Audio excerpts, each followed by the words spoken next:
திருப்பூர் தலைமை தபால் கோட்ட கண்காணிப்பாளர் அலுவலகத்தில் பாஸ்போர்ட் கேந்திர அலுவலகம் திறப்பு விழா கோலாகலமாக நடைபெற்றது. கோட்ட கண்காணிப்பாளர் பட்டாபிராமன் வரவேற்றார். முதன்மை பாஸ்போர்ட் அலுவலர் சீனிவாசா தலைமை வகித்தார். தபால் துறை மேற்கு மண்டல தலைவர் சரவணன் முன்னிலை வகித்தார். பாஸ்போர்ட் அலுவலகத்தை செய்தித்துறை அமைச்சர் சாமிநாதன் ரிப்பன் வெட்டி திறந்து வைத்தார். சுப்பராயன் எம்பி, அமைச்சர் கைல்விழி குத்துவிளக்கு ஏற்றினர். இந்த பாஸ்போர்ட் அலுவலகம் நிச்சயமாக நம்முடைய மக்களுக்கு பயன்படக்கூடிய ஒன்றாக நிச்சயமாக அமையும். அதே நேரத்தில் அதேபோல் எரிபொருள் போன்றவை தேவையில்லாமல் பயன்படுத்த வேண்டிய ஒரு சூழ்நிலை ஏற்படுகிறது.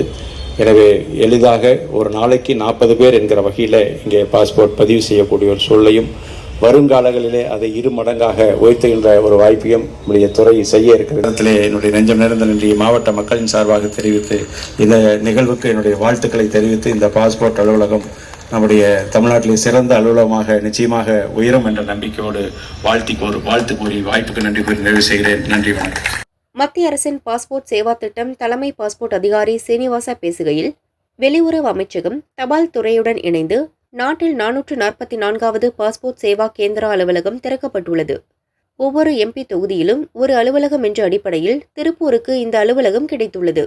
குழந்தை முதல் பெரியவர் வரை அனைத்து தரப்பினருக்கும் புதிய பாஸ்போர்ட் மற்றும் புதுப்பிக்க இந்த அலுவலகம் பயனுள்ளதாக இருக்கும். இனி கோவை பாஸ்போர்ட் அலுவலகம் செல்ல வேண்டியதில்லை. விண்ணப்பதாரரின் அனைத்து கோரிக்கைகளுக்கும் இங்கே பதில் கிடைக்கும். பொள்ளாச்சியிலும் விரைவில் பாஸ்போர்ட் கேந்திரா அலுவலகம் திறக்கப்படும். கடந்த 2024ஆம் ஆண்டு நாடு முழுவதும் 1,03,00,000 பேருக்கு பாஸ்போர்ட் வழங்கப்பட்டது. கோவையில் 1,75,000 பாஸ்போர்ட் ஓராண்டில் வழங்கப்பட்டுள்ளது. அதிகாரப்பூர்வ பாஸ்போர்ட் சேவா வலைதளத்தில் கூடுதல் விவரங்களை பயனாளர்கள் அறிந்து கொள்ளலாம் என்றார். பாஸ்போர்ட் அலுவலகம் திறக்கப்பட்ட நிலையில் முதல் நபராக ஆன்லைனில் முன்கூட்டியே விண்ணப்பித்து பதிவு செய்திருந்த மேயர் தினேஷ்குமாருக்கு ஒப்புதல் வழங்கப்பட்டது. தொடர்ந்து முதல் ஆளாக தனது பாஸ்போர்ட்டை புதுப்பித்துக் கொண்டார். துவக்க நாளில் 10 பேருக்கு பாஸ்போர்ட் விண்ணப்பம் வழங்கப்பட்டு நடவடிக்கைகள் துவங்கப்பட்டன.